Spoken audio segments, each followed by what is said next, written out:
আহ, আমাদের আজকের যে টপিকটি আসলে আমরা নিয়েছি, আহ, আপনারা জানেন বিভিন্ন ডাইভার্সিফাইড ওয়েতে আসলে আমরা আমাদের কন্টেন্ট গুলো বিল্ড আপ করা শিখছি, শেখার চেষ্টা করছি।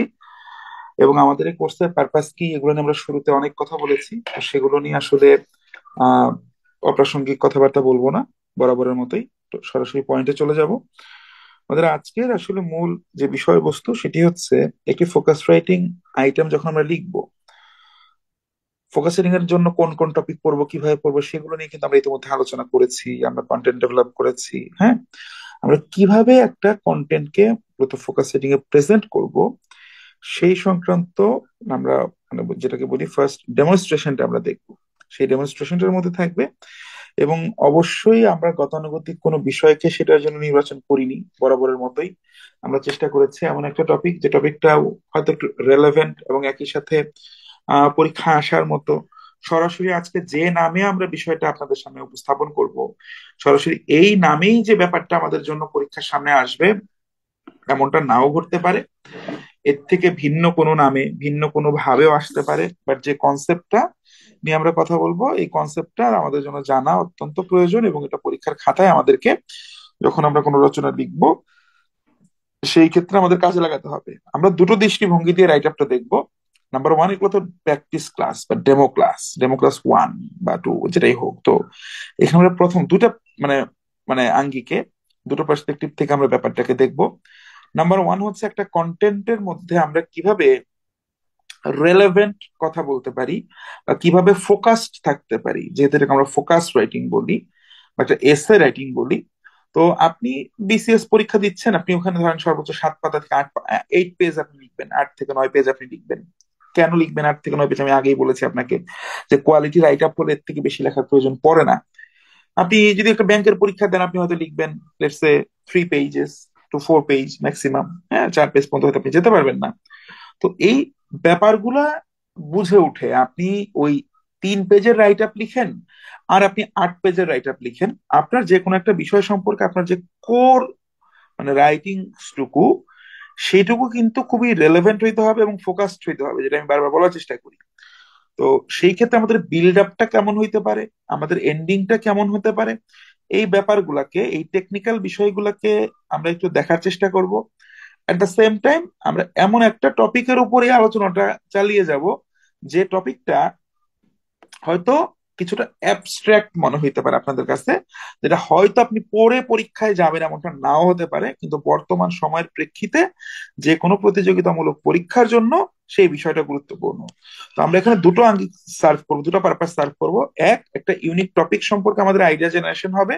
At the same time focus writing এর কোর পার্টটুকু, কোর কন্টেন্টটুকু ডেভেলপ করার ক্ষেত্রে সেটাকে আমরা কিভাবে কাজে লাগাতে পারি সেই টেকনিক্যাল অ্যাসপেক্ট গুলো দেখবো, ডেমনস্ট্রেশন থাকবে। তো আজকে মূলত এসে গতকাল কি মূলত আপনাদের জন্য যে টপিকটা রেডি করেছিলাম সেটা হচ্ছে এটি। আমি যেটাকে বলছি responsible use of social media, সামাজিক যোগাযোগ মাধ্যমের সচেতন ব্যবহার বা দায়িত্বশীল ব্যবহার। এই টপিকটাকে খুব ক্রুশাল মনে হয় আমার কাছে।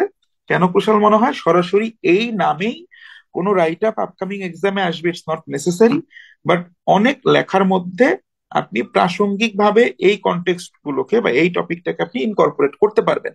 কারণ ব্যাপারটা আসলেই প্রাসঙ্গিক, ব্যাপারটা আসলেই গুরুত্বপূর্ণ।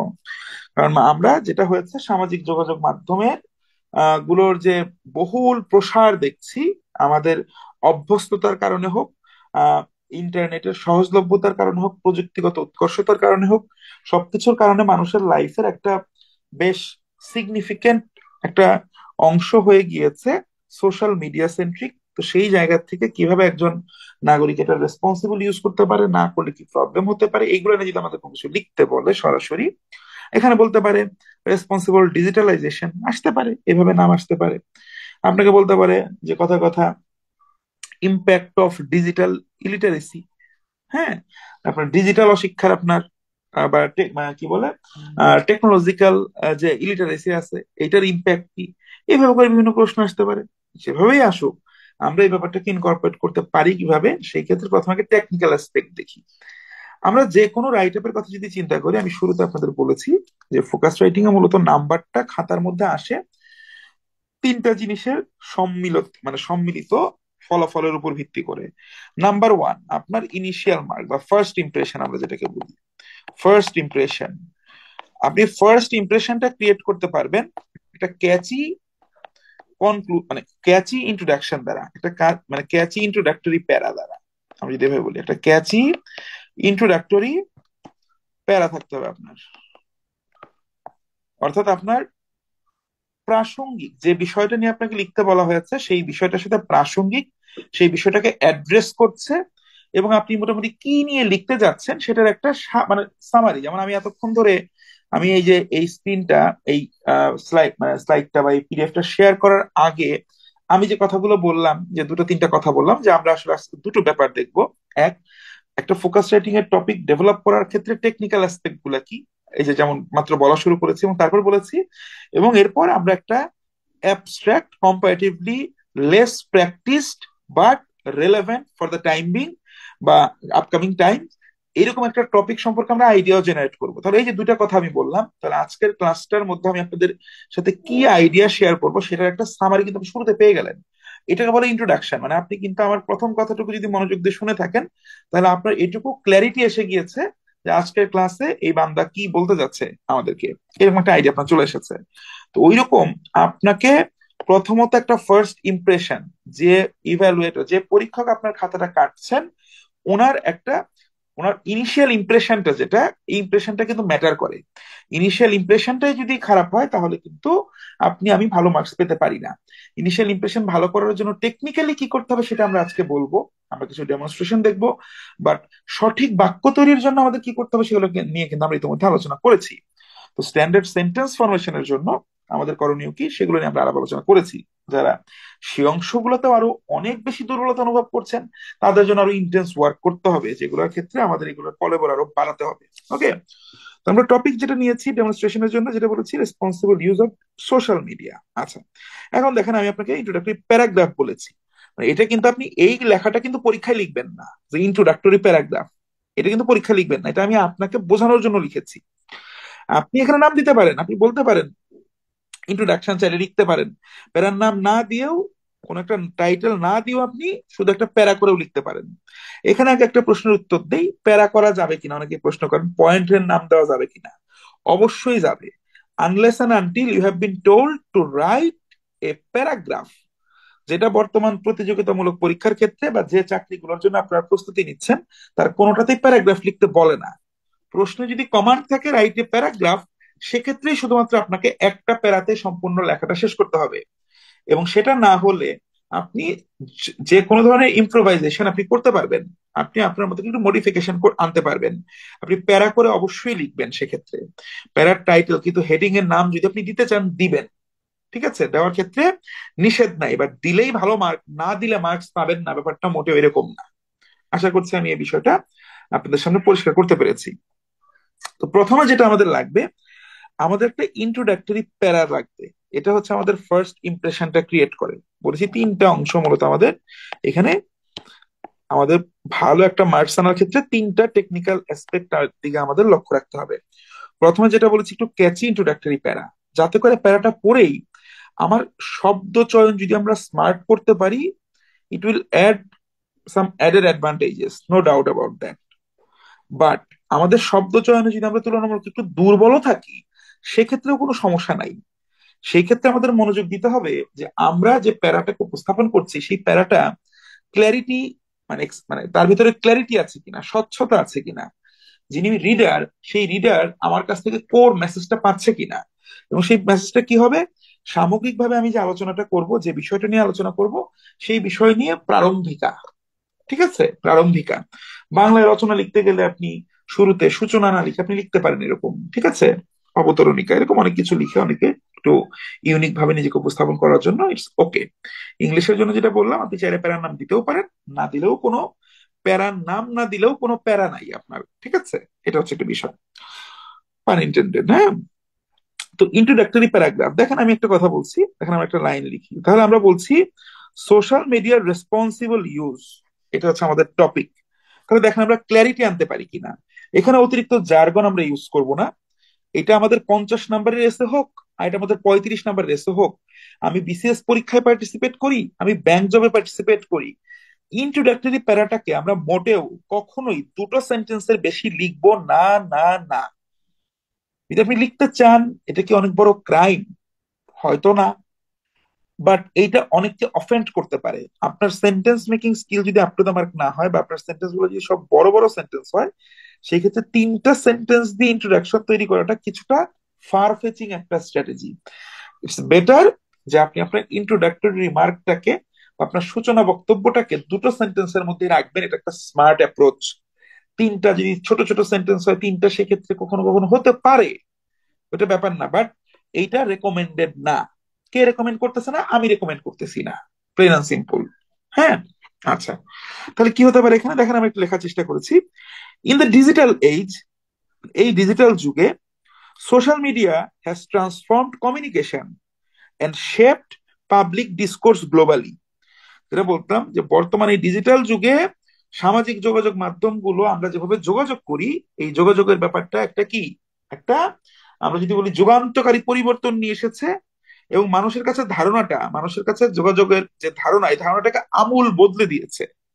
হাউএভার, যাই হোক, with its vast reach comes with its vast reach, যে এটার এত প্রবল প্রসার বা এত প্রবল যে রিচ, মানে এটার যে এত দূরবর্তী যে আপনার কি আছে, এটার যে অ্যাক্সেস আছে, এটার যে প্রসারটা, বা এটার যে আপনার যে যেটাকে আমরা বলি, এটার পেনিট্রেশন এরিয়াটা যেটা এত বড়, হ্যাঁ, comes the responsibility to ensure its responsible use.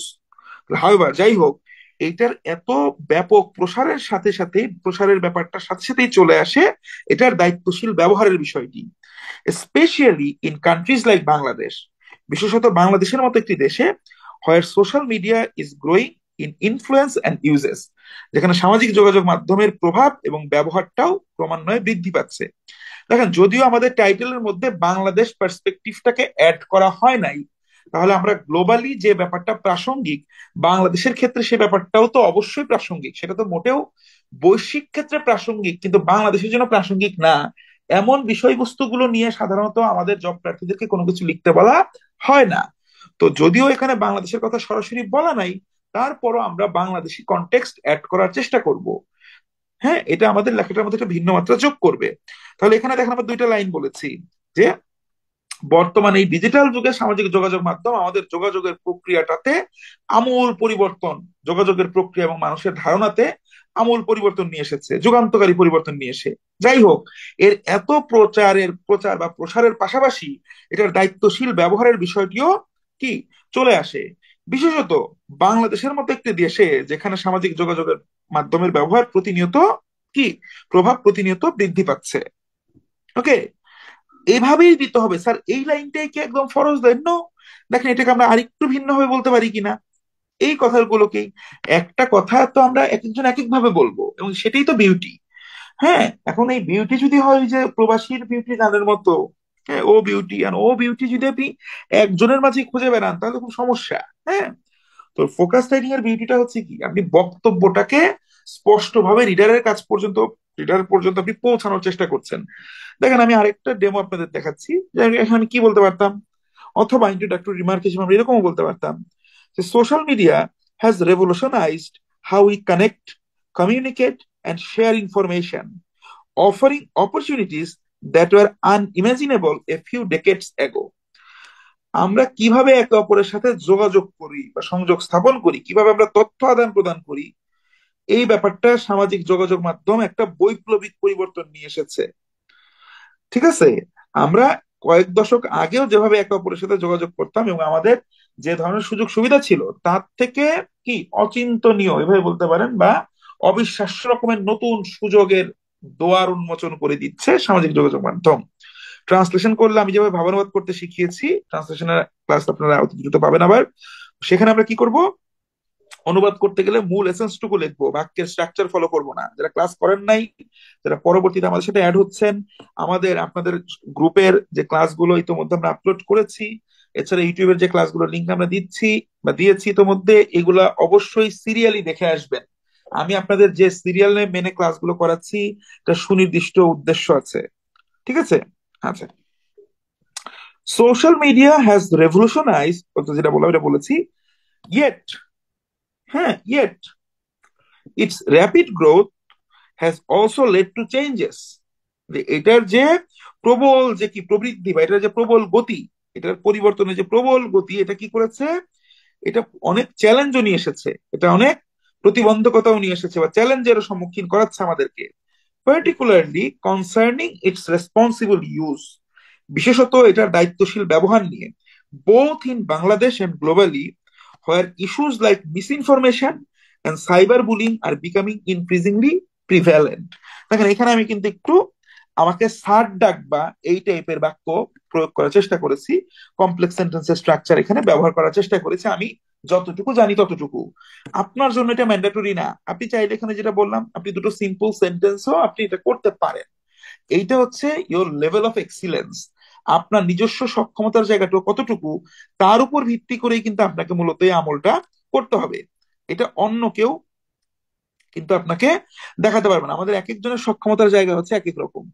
ঠিক আছে, এই ব্যাপারগুলো আপনাকে বুঝতে হবে।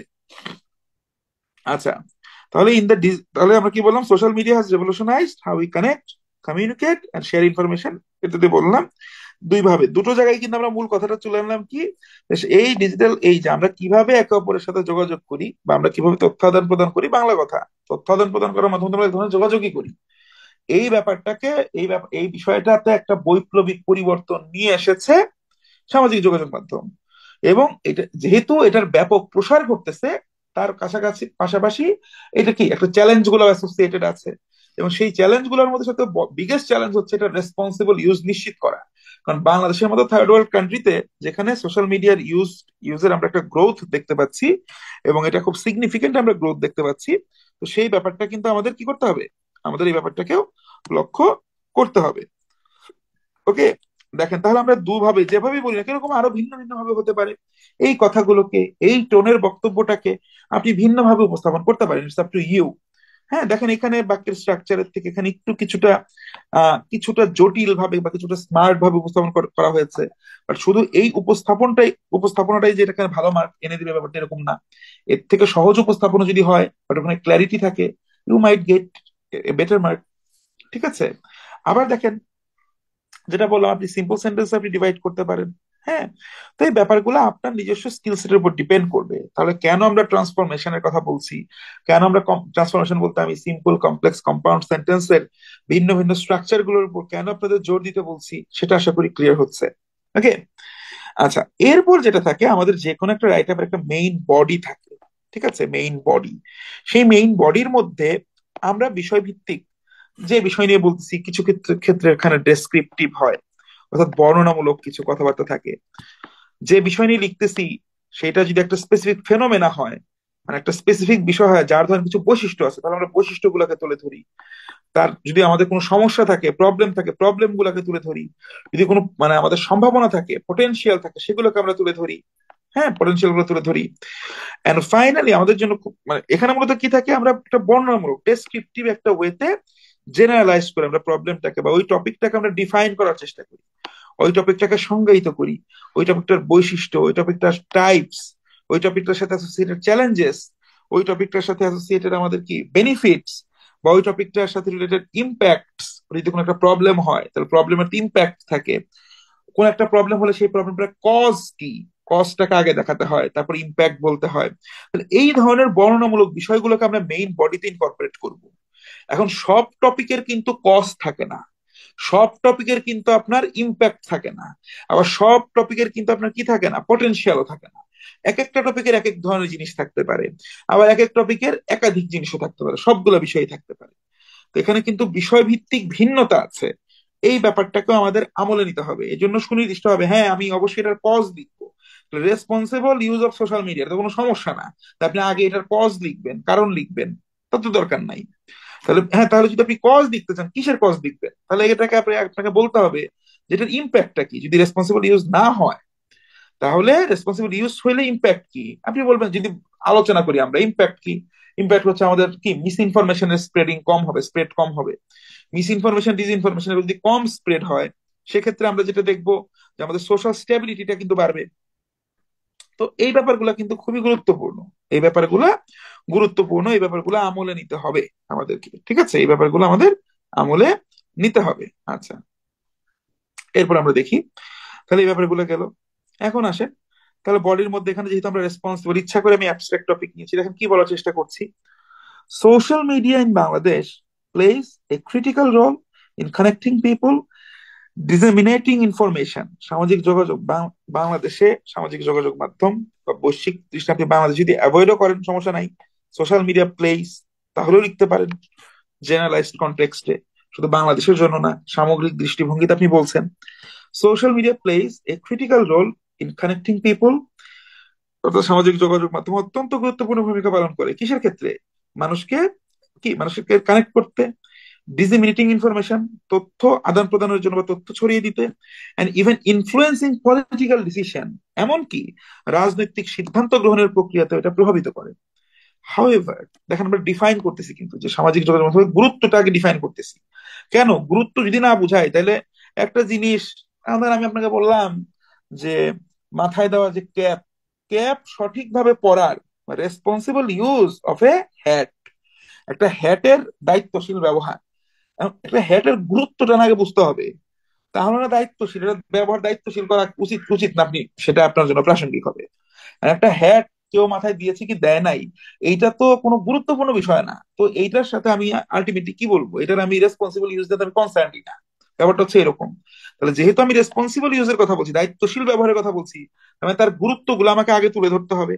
সিকোয়েন্সটা বা অর্ডারটা সম্পর্কে আপনি যত কি বলবো, আপনি যত বেশি ওয়াকিবহাল থাকবেন, যত বেশি আপনার ভেতরে ক্ল্যারিটি অফ থট থাকবে, চিন্তা ভাবনা স্বচ্ছতা থাকবে, আপনি তত ভালো লিখতে পারবেন। ঠিক আছে, কারণ সম্পূর্ণ রাইট আপ মুখস্থ করে যাওয়া সম্ভব না। আপনি 8 পেজ 10 পেজ যদি পরীক্ষায় লিখতে চান, পরীক্ষার হলে যাওয়ার আগে আপনাকে 15টা সেন্টেন্সই আপনি সর্বোচ্চ মেমোরাইজ করে যাবেন একটা টপিক সম্পর্কে। আপনি যদি কি ওই 3 পেজ লিখতে চান, তাহলে আপনি ওই 10-12টা সেন্টেন্স মেমোরাইজ করে যাবেন। কিভাবে কোন টপিক গুলো মেমোরাইজ করবেন ইতিমধ্যে কিন্তু বলেছি, এবং সেই রিলেটেড বেশ কিছু কন্টেন্টও কিন্তু ইতিমধ্যে আপনাদের দিয়েছি, সামনে আরো দিব। আচ্ছা, তো যেটা বলছি, তাহলে দেখেন, তাহলে সোশ্যাল মিডিয়ার কথা আমরা বললাম। হাউএভার, যা হোক, the platforms R also a breeding ground of misinformation. আমি কিন্তু পূর্ববর্তী ব্যাচে মিসইনফরমেশন এবং ডিসইনফরমেশন নিয়ে আমি কিন্তু সেশন নিয়েছি, ক্লাস নিয়েছি, সেগুলো আপনাদের সাথে আমি শেয়ারও করেছি বা আপনাদেরকে দেওয়া হয়েছে। আমাদের ফেসবুক পেজে কিন্তু ক্লাসগুলো আছে, আপনারা হয়তো দেখে নিয়েছেন, দেখবেন, কনটেক্সটও ক্লিয়ার হবে। হ্যাঁ, যাই হোক, তো যা হোক, এই প্ল্যাটফর্ম গুলো কি are also a breeding ground for misinformation, cyber bullying and divisive content. হ্যাঁ, which can which can have profound impacts on society.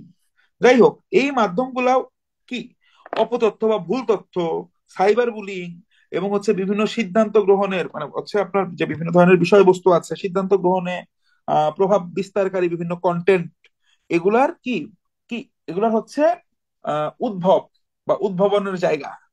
এগুলা সৃষ্টির জায়গা, এগুলো জন্ম লাভ করার জায়গা, যে বিষয়গুলা সমাজে কিন্তু অত্যন্ত কি অর্থবহ বা অত্যন্ত গুরুত্বপূর্ণ, বা যদি আমরা বলি অত্যন্ত বড় প্রভাব কিন্তু ফেলতে পারে। কি প্রভাব ফেলতে পারে? The rapid spread of fake news has led to riots, hate crimes and social unrest in some instances. তাহলে এই যে অপতথ্য বা ভুল তথ্যের যে প্রবল প্রসার, এটা কি করেছে, এটা বিভিন্ন হেট ক্রাইম বা ঘৃণার থেকে উদ্ভূত যে আমার যে অপরাধমূলক কর্মকাণ্ড, বিভিন্ন হেট ক্রাইম এবং সামাজিক অস্থিরতাকে কিন্তু কি করছে, মানে বাড়িয়ে দিচ্ছে বিভিন্ন ক্ষেত্র বিশেষে। ফার্দার মোর, ম্যানি ইউজার্স, এই দেখেন এক একটা লাইন যখন বলছি, দেখেন প্রত্যেকটা লাইন শুরু করার ক্ষেত্রে কিছু কিছু কি করতেছি, দেখেন কিছু কিছু কানেক্টরস ইউজ করছি, যে জিনিসগুলো কিন্তু আমাকে কি, আমরা একটা লাইনের সাথে একটা লাইনকে আমরা কানেক্ট করতেছি। এখানে সামাজিক জনসংখ্যা গুরুত্ব বললাম, আবার যাই হোক বলে এটার কি গুরুত্বের পাশাপাশি এটা নিয়ে একটু প্রবলেম গুলো বললাম। এই প্রবলেম গুলো যেহেতু আমি আরো প্রবলেম বলবো, সেটা দেখেন ফার্দার মোর বলে আমি অ্যাড করলাম। ঠিক আছে, এগুলো টেকনিক্যাল টার্মে আমি যাব না, এগুলো টেকনিক্যাল টার্মে আমি যাব না। আপনি এটুকু বুঝেন, দেখেন একটা কথার পেছনে যখন কথা আনতেছি, কি স্টাইল, এগুলো হচ্ছে টেকনিক্যাল অ্যাসপেক্ট, আপনাকে এগুলাই দেখতে হবে, এগুলো আপনাকে আয়ত্ত আনার চেষ্টা করতে হবে। আমি যে এটা রেডি করেছি এটাতে আপনাকে আমি ক্লাস দিব, আমি এটা দীর্ঘ সময় নিয়ে বসে এটা বানিয়েছি, পরীক্ষার হলে এত ডিসাইসিভ বা এত চমৎকার কন্টেন্ট আমি ডেলিভার করতে সক্ষম নাও হতে পারতাম। But I try to make sure, আমি যখন পরীক্ষায় পার্টিসিপেট করেছি, যে যেটা আপনাদের বললাম, যে সুনির্দিষ্ট যে বিষয়গুলো সম্পর্কে ঘুরে ফিরে প্রশ্ন আসেই, সেই বিষয়গুলো সম্পর্কে ভাই বাংলা কথা বলেছি, আমি কিছু চমৎকার চমৎকার সেন্টেন্সেস শুরু থেকে তৈরি করে আমি মেমোরাইজ করেছি, এবং ওই বিষয়গুলো সম্পর্কে যখন আমার ক্ল্যারিটি ছিল, জ্ঞানের স্বচ্ছতা ছিল, এবং সঠিক বাক্য তৈরির যে বেসিক গ্রামারটা আমার জানা ছিল, এই তিনটা জিনিসের সম্মিলন ঘটিয়ে আমি একটা ভালো রাইট আপ রেডি করতে পেরেছি। এক, ওই বিষয় সম্পর্কে ওই বিষয়ের সাথে প্রত্যক্ষ বা পরোক্ষভাবে জড়িত, রাইট আপ টুকু আমি কি করেছি, সম্পূর্ণভাবে আমি নিশ্চিত করেছি যে আমার কাছে আমার কি আছে, আমার কিছু মেমোরাইজ করা আছে, কিছু স্মার্ট সেন্টেন্স আমার জানা আছে। দ্বিতীয়ত, আমি সঠিক ইংরেজি বাক্য লিখতে পারি। আমি সঠিক ইংরেজি বাক্য লিখতে পারি। ব্যাপারটা বোঝার চেষ্টা করেন, হ্যাঁ। তৃতীয়ত, যেমন আমি টাইম ম্যানেজমেন্ট যেভাবে করে আলাদা করে বললাম, যে ধীরে ধীরে নিজের কি আপনার লেভেল অফ যে এক্সিলেন্স, এটাকে আপনি কি করার চেষ্টা করছেন, বাড়ানোর চেষ্টা করছেন, যাতে আপনি বেটার মার্কস আনতে পারেন। তাহলে মেমোরাইজেশন একটা গুরুত্বপূর্ণ ভূমিকা রেখেছে। ধারণা, বিষয়বস্তুগুলো সম্পর্কে স্বচ্ছ ধারণা। এবং তিন হচ্ছে সঠিক বাক্য গ্রহণ, সঠিক বাক্য তৈরি, সঠিক বাক্য গঠনের প্রক্রিয়াটা জানা। এই তিনটা সম্মিলন আপনাকে ঘটাতে হবে। মানে এইটা তিনটা সম্পর্কে আপনি যত দ্রুত আপনি নিজেকে মানে পলিশ করার চেষ্টা করবেন, তত বেটার মার্কস পাবেন। শতভাগ পারফেকশন বলতে কিছু নাই, but you have to try and try, হ্যাঁ, you have to continue trying, হ্যাঁ, এটা নিয়ে কোনো ডাউট নেই বা ডাউট রাখা যাবে না। Further more, man users, particularly the younger generation, are unaware of potential risks such as data breaches or exploitation. দেখেন, আমরা যদি ডিজিটাল ইলিটারেসি নিয়ে বলি, দেখেন এই লেখার এই যে অংশটুকু, আমরা যদি ফিনান্সিয়াল ইনক্লুশন নিয়ে আমাদের লিখতে বলে, বা আমাদের ডিজিটাল ক্যাশলেস ইকোনমির কথা নিয়ে লিখতে বলে, আমাদের ডিজিটাল ব্যাংকস গুলো নিয়ে লিখতে বলে, হ্যাঁ, আমাদের ব্যাংকিং সেক্টরে আমাদের স্ট্যাবিলিটি আনার কারণ নিয়ে আমাদের লিখতে বলে, সেই ক্ষেত্র বিশেষেও কিন্তু দেখেন আমরা এই বিষয়গুলো বলতে পারবো। যে আর্থিক ক্ষেত্রে ডিজিটাল অশিক্ষার কারণে কি হচ্ছে, এই আমরা দেখছি ফিনান্সিয়াল যে বিভিন্ন ক্রাইম, আমরা ডিজিটালাইজেশনের সাথে সাথে এই রিলেটেড বা অ্যাসোসিয়েটেড ক্রাইম গুলো কিন্তু কি হয়ে যাচ্ছে, বেড়ে যাচ্ছে, তাই না? তো আমাদের এই ব্যাপারটাতেও কেউ কিন্তু আমাদের কি করতে হবে, লক্ষ্য রাখতে হবে। ঠিক আছে, তাহলে এই বিষয়গুলো বুঝতে পারে না, হ্যাঁ। তাই কি বললাম, গ্লোবালি, বৈশ্বিকভাবে কি হয়েছে, বৈশ্বিকভাবে কি কি বলার চেষ্টা করা হচ্ছে, বৈশ্বিকভাবে কি হচ্ছে, এত কথা বলার কারণ কি, বৈশ্বিকভাবে কি হবে, দেখেন। আচ্ছা, বৈশ্বিকভাবে গ্লোবালি সিমিলার কনসার্ন অ্যারাইজ, মানে পুরো পৃথিবী জুড়ে এই ধরনের কি আছে, আপনার সংকট আছে, এই ধরনের দুশ্চিন্তা আছে। As the digital world crosses borders and impacts diverse cultures, yet the situation is often exacerbated in countries with less digital literacy or regulatory framework. যে এটা শুধু বাংলাদেশের বিষয় না, বৈশ্বিকভাবে এই ব্যাপারটা একটা প্রাসঙ্গিক বিষয়। এটা পুরো পৃথিবীর জন্যই কি একটা কনসার্ন। কিন্তু বাংলাদেশের মতো যে রাষ্ট্রগুলোতে ডিজিটাল লিটারেসি এখন একটা কি, ডিজিটাল লিটারেসিটা এখনো কি কম, এবং রেগুলেটরি ফ্রেমওয়ার্ক অর্থাৎ যে আইন কানুন আপনার সুনির্দিষ্ট কোনো কি নাই, পলিসি নাই, তখন কিন্তু আপনার পক্ষে এটা কিন্তু বেটার ভাবে কিন্তু উপস্থাপন করাটা কিন্তু ভেরি ডিফিকাল্ট, এন্ড ক্ষেত্র বিশেষে এটা কি অনেকটা ইম্পসিবল, বা এখানে আপনার চ্যালেঞ্জটা কিন্তু অনেক বেশি। কারণ গ্লোবালি এই ডিজিটাল ওয়ার্ল্ডে কিন্তু আসলে গ্লোবাল বর্ডার নাই পুরো, মানে আমরা যেটা ছোটবেলায় রচনা করতেন গ্লোবালাইজেশন, ঠিক একইভাবে যদি আমরা বলি গ্লোবালাইজেশনের কনসেপ্ট যদি আমরা চিন্তা করি, তাহলে কি, যে পুরো এই পৃথিবী কি ইজ লাইক এ ভিলেজ, তাই না? ওই কনসেপ্টে কিন্তু আমরা এখানে চিন্তা করছি। ওকে, এটা নিয়ে আমাদের কিন্তু প্যারা খাওয়া যাবে না, বা এটা আমাদের মাথায় রাখতে হবে। দেখেন, এরপর দেখি আমরা কি বলেছি, internationally countries like the United States and the United Kingdom have introduced laws and regulations to tackle online hate speech. তাহলে দেখেন, এতক্ষণ ধরে কিন্তু আমরা সমস্যার কথা বলে আসছি, এই এতক্ষণ ধরে সমস্যাগুলো বলছি ধীরে ধীরে, কি আগে বাংলাদেশের কথা বলছি, তারপর বৈশ্বিক কথা বলছি, যে না এটা শুধু বাংলাদেশ না, পুরো পৃথিবীর জন্য এটা খুব বড় সমস্যা। কিন্তু বাংলাদেশের মতো দেশগুলোতে যেখানে ডিজিটাল লিটারেসি কম এবং রেগুলেটরি ফ্রেমওয়ার্ক, স্ট্রং ফ্রেমওয়ার্ক নাই, হ্যাঁ, আমরা মানে এখনো কি প্রণয়ন করতে পারি নাই, হ্যাঁ, সুনির্দিষ্টভাবে নীতি প্রণয়ন করা হয় নাই, সেখানে কিন্তু চ্যালেঞ্জেস গুলো বেশি। এখন বৈশ্বিকভাবে কি, বৈশ্বিকভাবে US UK have introduced laws and regulations to tackle online hate speech and privacy violations. পুরো বিশ্বের উন্নত দেশ যেমন ইউনাইটেড স্টেটস, ইউনাইটেড কিংডম, এই জায়গাগুলোতে আপনার হেট স্পিচ, প্রাইভেসি ভায়োলেশন, এগুলোর ক্ষেত্রে কি বিভিন্ন স্ট্রং রেগুলেশন এবং ল কিন্তু তারা ইতিমধ্যে প্রণয়ন করেছে। আপনি যাকে তাকে যাতে আপনি বলতে পারেন না। Well, Bangladesh has taken some steps, আমরা যে একবারই কিছু কোনো পদক্ষেপ নিইনি এমন না, আমরা কিছু পদক্ষেপ নিয়েছি। যেমন আমরা ডিজিটাল সিকিউরিটি অ্যাক্ট নিয়েছি। কেন কেন নিয়েছি এটা, টু কার্ভ সাইবার ক্রাইম, যাতে করে আমরা সাইবার ক্রাইমটাকে আমরা রোধ করতে পারি। However, যদিও বা যাই হোক, these measures must be carefully implemented to avoid infringing upon freedom of speech। দেখেন, আমরা খুব সাটল ভাবে, খুব সূক্ষ্মভাবে একদম অ্যারোগেন্ট ভাবে কোনো কিছুর মানে যেটাকে বলে নেগেটিভ কোনো কিছু না বলে আমরা কনসার্ন জানিয়ে রাখলাম যে হ্যাঁ আমাদেরও কি ল করা হয়েছে, আমরা মানে আমরা কি ডিজিটাল সিকিউরিটি অ্যাক্ট হয়েছে, বাট এইটাকে যাতে আমরা কি করতে পারি, আমরা এটাকে যাতে কি করতে পারি যে ফ্রিডম অফ স্পিচ যেটা মত প্রকাশের স্বাধীনতা ক্ষেত্রে এটা যাতে আলটিমেটলি কি না হয়ে যায়, যে ব্যবহার না করা হয় এই ডিজিটাল সিকিউরিটি অ্যাক্টটা, সেক্ষেত্রে আমাদের কিন্তু সতর্ক থাকতে হবে। এটুকু বললেই হয়েছে। এটুকু বলে আমরা বুঝিয়ে দিলাম যে না আমরা জানি যে একটা অ্যাক্ট আছে বাংলাদেশে এবং এটার মিস ইউজ নিয়েও কথা হয়েছে, কনসার্ন অ্যারাইজ করেছে। তো এইটা আমাদের এনশিওর করতে হবে যে এটার মিস ইউজ আসলে হচ্ছে না। অ্যাডিশনালি এই দেখেন, অ্যাডিশনাল দেখেন প্রত্যেকটা বাক্য দেখেন, আমি যখন কথা বলতেছি, আমরা যখন লিখছি, এই দেখেন এই যে আমরা কি কিছু ট্রানজিশনাল ওয়ার্ডস আমরা ইউজ করছি একটা বাক্য থেকে আরেকটা বাক্যে, যাতে কানেকশনটা হারিয়ে না যায়, মনে না হয় যে কি একই পাশাপাশি আছি বা একই কাছাকাছি আছি, বাট একটা বিচ্ছিন্ন ছিটমহল।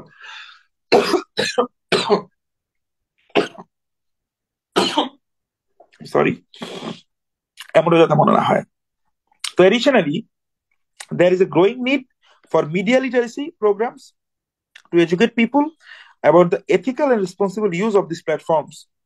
দেখেন আমরা এখানে আবার মিডিয়া লিটারেসির কথা বললাম, কারণ সোশ্যাল মিডিয়ার যুগে কিন্তু আলটিমেটলি কি সবাই আমরা যেটাকে বলি সিটিজেন জার্নালিজম, হ্যাঁ সবাই জার্নালিস্ট হয়ে গেছে, প্রত্যেকের হাতে একটা ক্যামেরা আছে। তো মানে আপনি we are never safe, safe বলবো এই দৃষ্টিভঙ্গিতে যে এখন পাবলিক ট্রায়াল হয়ে যাচ্ছে দ্রুত, আমরা চোখে যা দেখছি যেভাবে আমাদের দেখানো হচ্ছে আমরা সেটাকে বিশ্বাস করছি এবং সেটা আমরা যাচাই করছি না। ফ্যাক্ট চেকিং এর এই বিষয়গুলোকে আমি মিস ইনফরমেশন এবং ডিসইনফরমেশন নিয়ে ক্লাস করিয়েছি।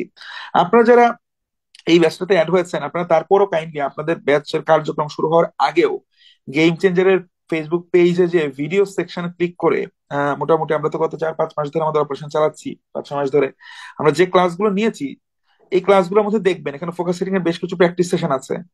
এই সেশনগুলো কিন্তু আপনাদের জন্য ওই পার্টিকুলার টপিকের কন্টেন্ট ডেভেলপমেন্টে কিন্তু আপনাদের হেল্প করবে। ঠিক আছে, সেগুলো একটু আপনারা দেখে নেবেন, অবশ্যই হেল্প পাবেন। হ্যাঁ, ওইটা পড়লেই পরীক্ষায় পাস চাকরিটা আমি শুরুতে ও বলি নাই, এখনো বলি না, but yes, your idea will be develop, আপনার আইডিয়া ডেভেলপ করবে, নো ডাউট। আচ্ছা, তো দেখেন encouraging self regulation by social media companies, সামাজিক যোগাযোগ মাধ্যমের যে যে যোগাযোগ মাধ্যম ভিত্তিক যে কোম্পানিগুলো আছে, যে প্রতিষ্ঠানগুলো আছে, তাদের নিজস্ব যে রেগুলেশন কাপলড উইথ মানে এর পাশাপাশি আরো কি দিচ্ছেন আপনি, coupled with stronger collaboration between governments and tech companies, সরকার এবং প্রযুক্তি যে প্রতিষ্ঠানগুলো আছে তাদের মধ্যে কি হতে হবে, কোলাবোরেশন হইতে হবে, could provide a balance solution to the growing concern. এটা কি করতে পারে, এই গ্রোয়িং কনসার্ন গুলার, এই যে আমাদের সমস্যাগুলো বাড়তেছে, এগুলোর একটা সমাধান, যৌক্তিক সমাধান এটা আনতে পারে। দেখেন এখানে কিন্তু আমি সর্বোচ্চ 8টা সেন্টেন্স বলছি, তাতেই কত বড় লেখা মনে হচ্ছে। তা আপনার যখন কোয়ালিটি সেন্টেন্সেস থাকবে, আপনি যখন একটা কিছু মানে একটা নির্দিষ্ট অংশ একটা পার্টিকুলার বিষয় সম্পর্কে মেমোরাইজ করে যাবেন, সেটা আপনার লেখার গুণগত মানকে বৃদ্ধি করবে, অবশ্যই বৃদ্ধি করবে। ঠিক আছে, কতটুকু ফ্রি হ্যান্ড রাইটিং, কতটুকু কন্টেন্ট বেসড রাইটিং, এগুলো আমি গাইডলাইন সেশনে আমি বারবার বলেছি। প্রবলেম নিয়ে যদি আপনি কোনো মানে কোনো রচনা লিখেন, সেখানে অবশ্যই আপনি একটা রেকমেন্ডেশন প্যারাগ্রাফ, প্যারাগ্রাফ বলতে বোঝাচ্ছে একটা প্যারা রাখার চেষ্টা করবেন, যেখানে প্যারার নাম দিতে হবে আমার বলছি এটা ম্যান্ডেটরি না, বাট আপনি কিছু রেকমেন্ড করবেন, since we are dealing with a problem but you are talking about a problem. আপনি একটা প্রবলেম নিয়ে বলছেন, প্রবলেমের স্বরূপ বিশ্লেষণ করছেন, প্রবলেমের কারণগুলোর কথা বলছেন। হ্যাঁ, ওই তো সেই ক্ষেত্রে আপনার অবশ্যই আপনার রাইট আপে অবশ্যই সেটা নিয়ে কিছুটা মানে কিছু রেকমেন্ডেশন থাকতে হবে, এক বা একাধিক।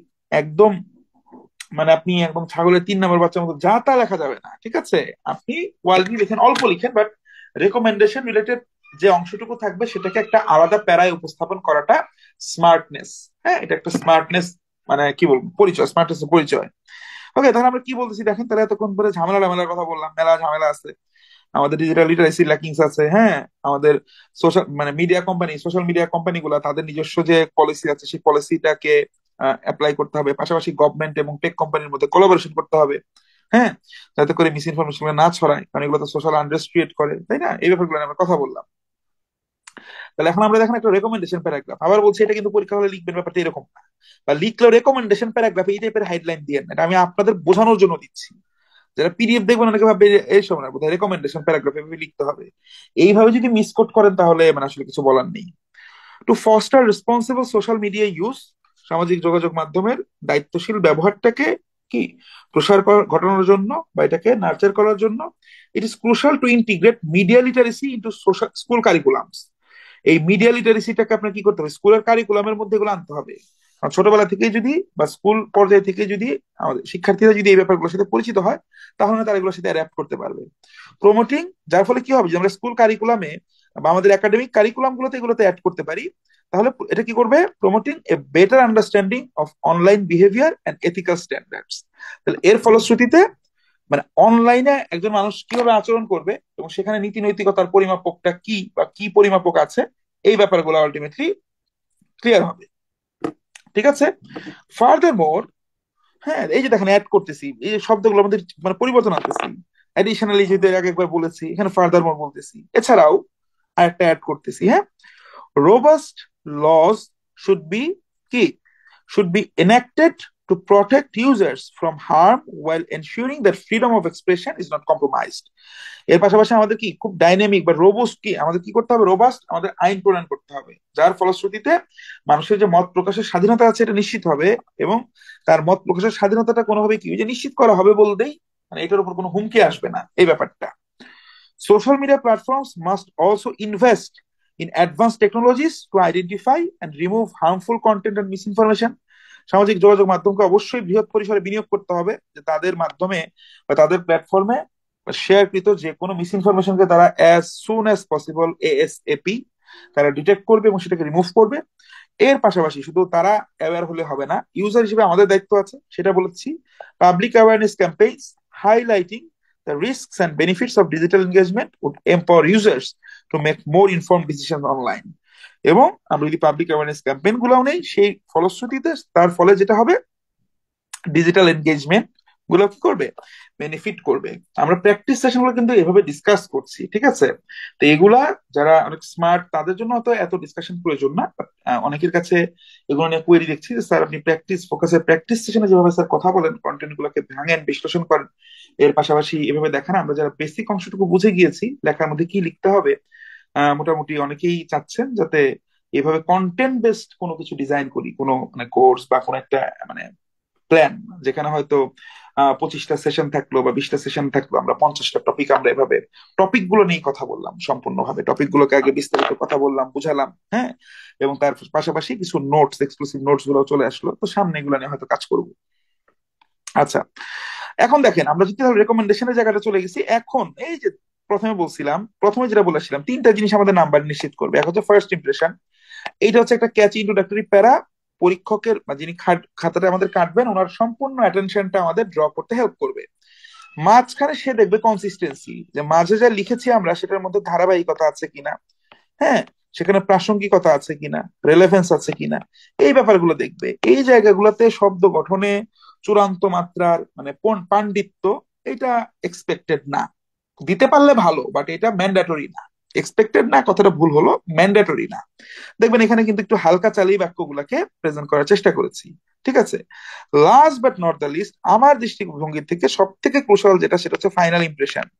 ফাইনাল ইমপ্রেশনটা হচ্ছে আপনার কনক্লুডিং রিমার্ক, অর্থাৎ আপনি শেষ করছেন লেখাটা কি দিয়ে কি বলে। আপনার এই কনক্লুডিং রিমার্কটা হচ্ছে মূলত এই কনক্লুডিং রিমার্কটা শেষে পরীক্ষকের খাতা মানে কলম থেকে আপনার জন্য মার্কসটা কিন্তু আলটিমেটলি বের হবে।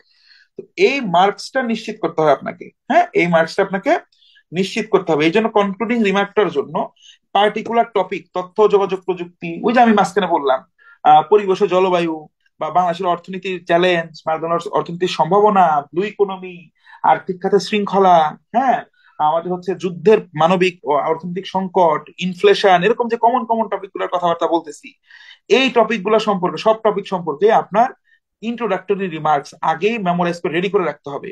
কনক্লুডিং রিমার্কস আগেই রেডি করে রাখতে হবে, যে টপিক আমার যাই হোক এগুলোর সাথে যখন রেলেভেন্ট হবে আমি এই রিমার্কটা যে লিখবো, লাস্টের লাইনে গিয়ে নিজের ফকিন্নিপানা এক্সপোজ করা যাবে না। So the government should take necessary steps to solve this problem. এই লেখা মানে হচ্ছে একটা বিগ মানে রেড ফ্ল্যাগ। আপনার খাতা, আপনার খাতা আপনি অনেকের মাঝে একজন না, মানে অনেকের মধ্যে একজন, আপনি বুঝছেন। অনেককে যা আর অনেকে তো চাকরি পাবে না, আপনাকে হতে হবে কতিপয়, বুঝতে পারো না, কতিপয় কয়েকজন, কতিপয় বালক বা কতিপয় বালিকার মধ্যে একজন, ঠিক আছে। অল্প কয়েকজনের মধ্যে একজন হইতে হবে আপনাকে, অনেকের মধ্যে একজন হইলে হবে না। মানে তাহলে কনক্লুডিং রিমার্ক আমরা কি দিতে পারি, এবং এটাও বড় করা যাবে না, 2টা সেন্টেন্সে শেষ করবেন, সর্বোচ্চ গেলে 3টাও এনকারেজ করি না, আমি ব্যক্তিগতভাবে 2টা সেন্টেন্স দিয়ে লেখাটাকে আমি প্রেফার করি। কেমন হতে পারে? As social media continues to evolve, যেহেতু সামাজিক যোগাযোগ মাধ্যম মানে যোগাযোগ মাধ্যমের কি হচ্ছে, প্রতিনিয়ত এটার প্রসার ঘটছে, balancing freedom with responsibility will be essential for preserving social harmony. এই জন্য সামাজিক সম্প্রীতি বজায় রাখার জন্য স্বাধীনতা এবং দায়িত্বশীলতার মধ্যে কি হবে, একটা ভারসাম্য আনতে হবে। ঠিক আছে, খুব চমৎকার একটা কথা। দেখেন এই এই কথা কিন্তু পরীক্ষার হলে গিয়ে জিন্দেগিতেও খাতা থেকে আপনাদের কারো মাথা থেকে বেরোতে পারে, আমার মাথা থেকে বেরোইতো না, তো আমি আগে রেডি করে রাখতে স্বাচ্ছন্দ্য বোধ করি। আমি এখন আপনাদের সাথে যদি কোনো পরীক্ষা দিতাম, আল্লাহ মাফ করুক, যদি দিতে হইতো, তাহলে আমি এই ব্যাপারটাকে এইভাবে করে রেডি করে যাইতাম, যে আমি সোশ্যাল মিডিয়া নিয়ে কিছু লিখতে বললে, অনলাইন নিয়ে কিছু লিখতে বললে, মানে সহজ কথা হচ্ছে সামাজিক যোগাযোগ মাধ্যমের মানে প্রচারণা, ডিজিটাল প্ল্যাটফর্মস গুলো নিয়ে কিছু লিখতে বললে, মিস ইনফরমেশন, ডিসইনফরমেশন, আমি যে টপিক গুলোকে গুরুত্বপূর্ণ মনে করছি, based on my understanding of the relevant important topics and the ideas that we have already generated, এইগুলোর অ্যাসপেক্টে যদি আমরা চিন্তা করি, ইতোমধ্যে আপনাদের নিজেদের গ্রাউন্ড ওয়ার্ক করা উচিত। সবকিছুই মিস্টার শেখ শাহির আহমেদ আপনাদের প্রোভাইড করবে এটা ভাবা উচিত না, বাট আমার জায়গা থেকে তারপর আমি আপনাদের স্পুন ফিট করার চেষ্টা করছি, যতটুকু না হলেই না, তার থেকে আরো বেশি আমি আমার জায়গা থেকে গিয়ে আমি আপনাদের প্রোভাইড করার চেষ্টা করছি। এর পাশাপাশি আপনারা যারা স্মার্ট, অবশ্যই আপনারা নিজেরাও আপনাদের নিজেদের কন্টেন্ট গুলাকে এনরিচ করার জন্য আপনারা কাজ করছেন, বা করতে হবে আপনাদেরকে অবশ্যই, এটা নিয়েও কিন্তু কোনো সন্দেহ রাখা যাবে না। In both Bangladesh and globally, বাংলাদেশে এবং বৈশ্বিকভাবে, কি cultivating a culture of responsible use is key to ensuring this platforms remain a force for good in society. তাহলে সমাজে ভালোর জন্য, এই যে দেখেন এটা হচ্ছে কাব্যিক লাইন, এটা অনলাইন থেকে নিয়ে একটা জায়গায় রেসপন্সিবল ডিজিটালাইজেশন নিয়ে একটা আর্টিকেল ছিল, সেই আর্টিকেল থেকে আলটিমেটলি এখানে টুকলি করে এখানে রাখা হয়েছে, because it suits the right up, it suits the tone. হ্যাঁ, এবং এটা কিন্তু আমাকে ভিন্নভাবে উপস্থাপনা করতেছে, ওখানে গিয়ে আমি ক্লিশে ট্র্যাডিশনাল কোনো বাক্য লিখি নাই, ভিন্নভাবে বলা যেতে পারে। ইন এরা, এমন একটা যুগে যেখানে social media influences nearly every aspect of our life, যেখানে আমাদের জীবনের প্রায় প্রত্যেকটি ক্ষেত্র সামাজিক যোগাযোগ মাধ্যম দ্বারা প্রভাবিত, the responsibility lies with both individuals and authorities to use it wisely. এখানে ব্যক্তি এবং প্রতিষ্ঠান, ব্যক্তি পর্যায়ে এবং প্রাতিষ্ঠানিক পর্যায়ে প্রত্যেকেরই দায়িত্ব কি রয়েছে, কি বা প্রত্যেকেরই দায়িত্বশীল ব্যবহারের কি একটি বাধ্যবাধকতা রয়েছে। As we navigate the digital landscape, এই লাইনটা যে মানে আমি কতবার সেল করছি, হ্যাঁ, বাংলাদেশের উন্নয়ন নিয়ে এই নিয়ে এই স্ট্রাকচারটা আমি ফলো করতাম, এটা ডেইলি স্টার একদিন পেয়েছিলাম, দেখলাম যে শুনতে তো অসাধারণ লাগে। আমি as the reader, while I was reading this particular piece, it drew my attention. হ্যাঁ, তো এইটা যখন আমার অ্যাটেনশন ড্র করছে, so I was quite sure about the কি ইটস অ্যাটেনশন ড্রয়িং ক্যাপাসিটি, যে যিনি রিডার আছেন, যিনি আমার খাতাটি ইভ্যালুয়েট করবেন, উনি অবশ্যই এইটা পড়লে উনি আমাকে একটু আলাদা ভাবে মাপবেন, and that's all I want. মানে আমাকে কথা, ওই একই লেখা লিখে, একই লেন্থের লেখা লিখে, কেউ 35-এর মধ্যে, আবার বলছি কেউ 35-এর মধ্যে 9 পাবেন বা 12 পাবেন, আবার এই সেম আপনার থেকে 5 লাইন কম লিখেও কেউ 35-এর মধ্যে দেখা যাবে পেয়ে যাবেন হচ্ছে 28 বা 30। আবার যদি 50-এর মধ্যে দেখা যাবে ওই সেম লেন্থের কেউ 10 পেজ লিখে পাবে হচ্ছে 50-এর মধ্যে 18, আবার কেউ ওই 7 পেজ লিখে 50-এর মধ্যে পেয়ে যাবে ধরেন 38 থেকে 40। হম, তো এই ব্যাপারগুলো ঘটবে। তো আপনাকে বুঝতে হবে আপনি কোন সাইডে আছেন, এবং এই নাম্বারগুলো দিয়ে কিন্তু আসলেই গেমটা চেঞ্জ করা সম্ভব। And in my case, I am quite sure যে আলটিমেটলি এই জায়গাগুলো দিয়ে আলটিমেটলি আমি অন্যান্য যারা প্রতিযোগী ছিল তাদেরকে আসলে আমি কি বলবো, যে আই ওয়াজ লাকি এনাফ যে আমি তাদেরকে ওই পার্টিকুলার এক্সামটাতে, বা ইংলিশে হয়তো আমার যে একটা অ্যাডভান্টেজ ছিল মার্কসের, সেটার ফলশ্রুতিতেই হয়তো আমি আমার পছন্দের সেকেন্ড যে ক্যাডারটা আছে সেটা আমি পেয়েছি। ঠিক আছে, তো ওই জায়গা থেকে এই স্ট্র্যাটেজি গুলো আপনার শেয়ার করছে এই কারণেই। তাহলে as we navigate the digital landscape, চমৎকার লাইন, আমরা যখন ডিজিটাল জগতে বিচরণ করছি, fostering A culture of respect, তাহলে আমাদের কি তৈরি করতে হবে, আমাদের ভিতরে কি, কোন বিষয়টাকে গড়ে তুলতে হবে, আমাদের ভিতরে কি বপন করতে হবে, একটা কালচার অফ রেসপেক্ট, একটা সংস্কৃতি তৈরি করতে। কিসের সংস্কৃতি? সম্মান, ক্রিটিক্যাল থিঙ্কিং অ্যান্ড অ্যাকাউন্টেবিলিটি, জবাবদিহিতার একটা কালচার, সংস্কৃতি আমাদের তৈরি করতে হবে। এবং কারণ কি, কারণ এগুলো কি হবে, will be crucial in ensuring that, এগুলো হচ্ছে সবচেয়ে গুরুত্বপূর্ণ এটা নিশ্চিত করতে যে সোশ্যাল মিডিয়া, সামাজিক যোগাযোগ মাধ্যম remains A tool for progress rather than a source of harm. এটা এটা নিশ্চিত করবে যে দায়িত্বশীল ব্যবহারটা, এই ব্যাপারটা নিশ্চিত করে দিবে যে সামাজিক যোগাযোগ মাধ্যম উন্নয়নের একটা চাবিকাঠি, ক্ষতি করার কোনো বিষয় না। ঠিক আছে, এটা আপনাকে চিন্তা করতে হবে। আশা করছি এইখানে আমার মূল যে প্রাইম যে অবজেক্টিভটা ছিল, আমাদের টেকনিক্যাল অ্যাসপেক্টটা, এই টেকনিক্যাল অ্যাসপেক্টটা সম্পর্কে কি আপনারা কিছুটা ধারণা পেয়েছেন? এখন কথা বলেন, আনমিউট করেন, সমস্যা নেই। জি স্যার, পেয়েছি। আচ্ছা, এখন যেটা হয়, এই টাইপের সেশনস গুলো তো আমরা অনেক বেশি দিতে পারি না, লিমিটেড দিচ্ছি প্র্যাকটিস, কারণ এগুলো আমরা ধীরে ধীরে আপনাদেরকে বিভিন্ন ধরনের কন্টেন্ট গুলো আপনাদের ইতোমধ্যে আপনারা লিখতে জানেন না, পড়তে জানেন না, এমন কেউ তো এখানে আসেননি। তা আপনারা সোফার যা যা শিখে এসছেন সেগুলোর ভিত্তিতে একটা proper execution of your understanding and the things that you have already learn, এইটা কিভাবে আপনি এক্সিকিউশনটায় মানে যাবেন, প্রসেসে যাবেন, সেইটা সংক্রান্ত সেই বিষয়টা সম্পর্কে আপনাদের একটু এম্পাওয়ার করা, ঠিক আছে, সেই ব্যাপারটার সাথে আপনাদের ক্যাপাসিটিটাকে একটু ডেভেলপ করা। That's all I am trying to do here. হ্যাঁ, তো হোপফুলি আমরা কিছুটা হলেও চেঞ্জ মেক করতে পারছি, বা ইনশাল্লাহ সামনে করতে পারবো। ঠিক আছে।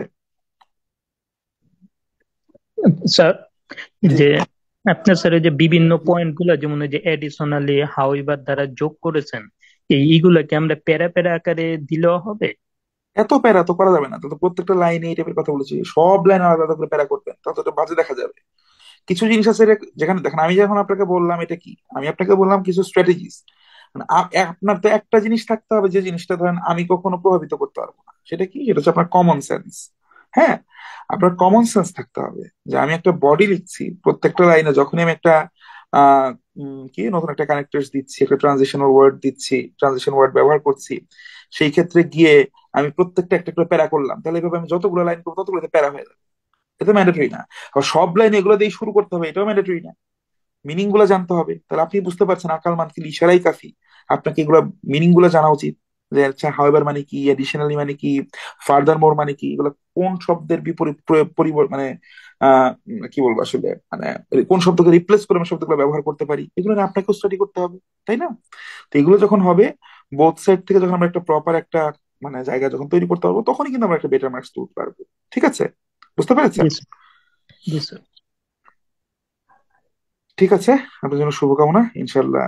কালকে আপনাদের ক্লাস হবে না, পরশুদিন ইনশাল্লাহ আপনাদের ক্লাস হবে। আমি এটা টাইমটা নিচ্ছি কারণ হচ্ছে আগামীকালকে হচ্ছে আমাদের হচ্ছে ফাইনাল পোস্টিংটা আমি জানতে পারবো, পদায়নটা টেম্পোরারি, এবং আমাদের ট্রেনিংটা কবে থেকে শুরু হবে সেই অনুযায়ী আমি আপনাদের পরবর্তী ক্লাসের রুটিন গুলো দিব। তো এটার জন্য আমার আগামীকালকে সময় লাগবে।